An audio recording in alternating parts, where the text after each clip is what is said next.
Festival of Ganesh Chaturthi that's being celebrated with great pomp and show in Maharashtra. This year, many pandals have adopted the theme associated with Make in India and the pride of the country, which is not only reflecting the enthusiasm of the devotees, but also manifests the spirit of patriotism. My colleague Anuj gets us all the details.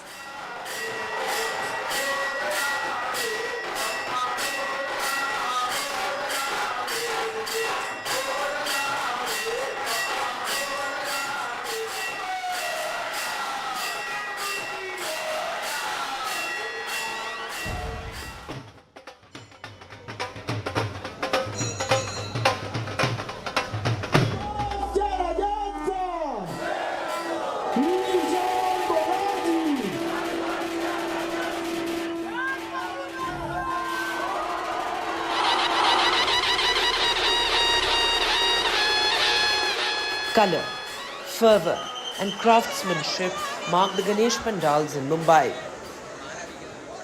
Millions pray to the idols made by these sculptors.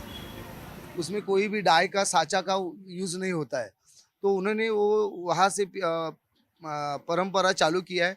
वो आज तक गणेश गली देख रही है और उनके बाद बहुत से ऐसे कलाकार आए, अन्ना तोंडवलकर बागवे, और उनके बाद विजय खातू, और विजय खातू के बाद मैं भी उनके यहाँ पे अभी 10-15 साल से मुंबई का राजा गणपति बना रहा हूँ। Reshma Khatu, daughter of legendary idol maker Vijay Khatu, tells us about the journey of succeeding one of the best in the business.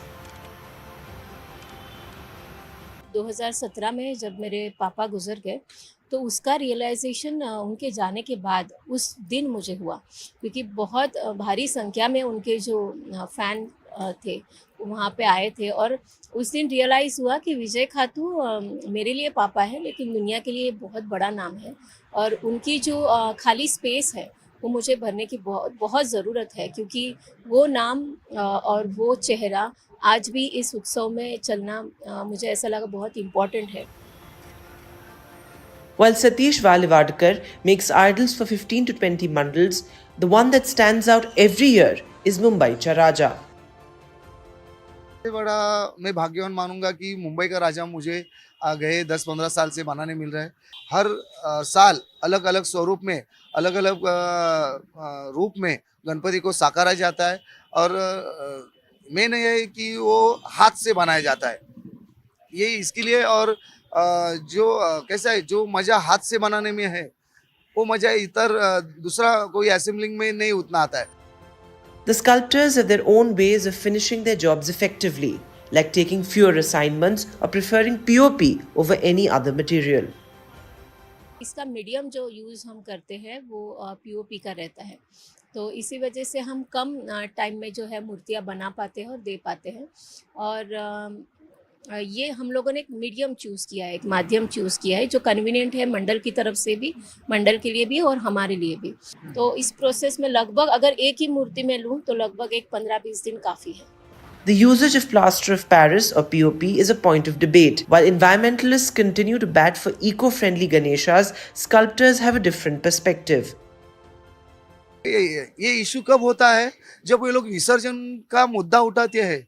प्रशासन ने क्या करना चाहिए, विसर्जन समिति से लेके सब जन, वो जो मूर्ति कैसे विसर्जन होना चाहिए, पीओपी की मूर्ति कैसे विसर्जन होना चाहिए, मट्टी के कैसे विसर्जन होना चाहिए, वो अभी सब समुद्र में जाने के बाद उसका कैसा प्रयास होना चाहिए कि बड़ा मूर्ति कैसा विसर्जन, ये सब ध्यान उन्होंने देना चाहिए, उसको क्लियर भी करना चाहिए, तो इशू ही नहीं होएगा, तुम्हारा समुद्र भी क्लियर रहेगा।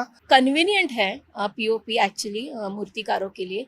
शॉर्ट पीरियड में मुंबई जैसे इलाके में कम जगह मिलती है, बहुत शॉर्ट टाइम के लिए जगह मिलती है, 3-4 महीने के लिए, उस हिसाब से पीओपी बहुत कन्वीनियंट है, बहुत जल्दी हम बना सकते हैं। और रही विसर्जन की बात कि बहुत लोग ऐसा बोलते हैं कि उसे विसर्जित करना नामुमकिन है, ऐसा कुछ नहीं है। अगर शासन हमारा सहयोग करे तो हम भी शासन का सहयोग ज़रूर करेंगे।